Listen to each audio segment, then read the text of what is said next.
Sachin Panda feels right at home at the Salk Institute, not just because of the prestige, but also because of Salk's unique architecture. They built this institute with big glass doors and windows. At every turn, the building emphasizes one of Panda's abiding interests, light.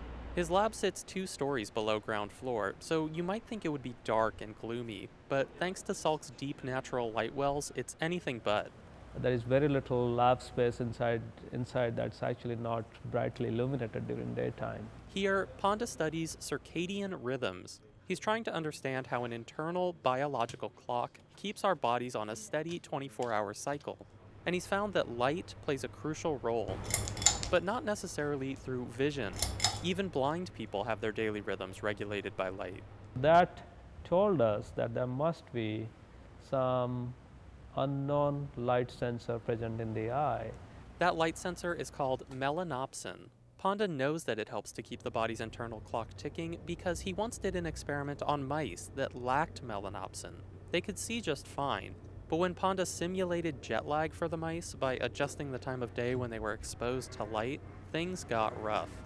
A normal mouse would readjust to the new day-night cycle within a week, and then this mouse would take almost a month to adjust. And that was really fascinating because this mouse can see perfectly fine what is around it, but the light sensor that was resetting its clock was not there. Without melanopsin, the body struggles to intuitively know when it's time to wake up and when it's time to go to sleep. That's because melanopsin helps to regulate a hormone called melatonin. It's sometimes referred to as the hormone of darkness. And there have been numerous studies showing melatonin improves sleep. High melatonin levels make us drowsy, so ideally we want less of it during the day. That's where light comes in. When light floods the melanopsin in our eyes, our body dials back on melatonin, keeping us alert. At least, that's how things should work. But the way Panda sees it, this system is getting hijacked by the typical 21st century lifestyle. Nowadays, with artificial light and with so much work to do, we constantly stay awake late into the night. We spend all day working indoors, shielded from natural light. Then we spend our nights bombarding ourselves with bright displays from TVs and laptops and smartphones. Type was frequently given away. There's actually reason to think we could be harming our health with all these wrong light signals at all the wrong times. Just look at the medical data on graveyard shift workers who live totally out of sync with the natural light cycle. What has been shown is shift work predisposes to quite a few chronic diseases like obesity, diabetes, certain kind of cancers, and even dementia. But Panda says more data is needed to really drill down on the way light affects health.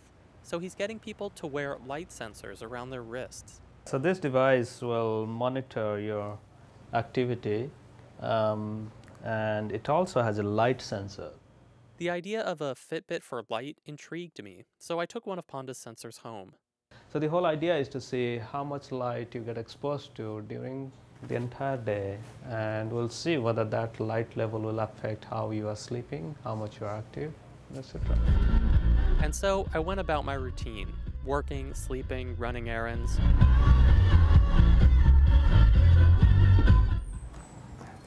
Ten days later, I went back to Panda's lab to get the rundown on my light diet. Let's look at your data. Panda boots up a graph with bright yellow bars tracking my daily light exposure. The first thing I notice, I get very faint light when I'm in the office. A few yellow peaks mark my commute into and from work, but my chart is mostly dim, poorly lit valleys. There was one outlier though, a day when I worked mostly outside. You look at this day and look at the sleep that night. There is very little hand movement in bed, so that means you were sleeping like a baby. Panda says little by little, people are becoming more conscious about the link between light and health. Light therapy mimics outdoor light. Some people now use light therapy to treat their depression. And developers are making software that filters out bright light from laptop displays at night to help the body's melatonin production. Panda says buildings should be targeted next. He'd like to see architects fill offices and other buildings with better light. People who are building these structures Are they factoring in what we are now learning from the effect of light on behavior, human behavior and health? If you can't bring workers outdoors, Ponda says maybe we can figure out a way to bring the outdoors into the workers. David Wagner, KPBS News.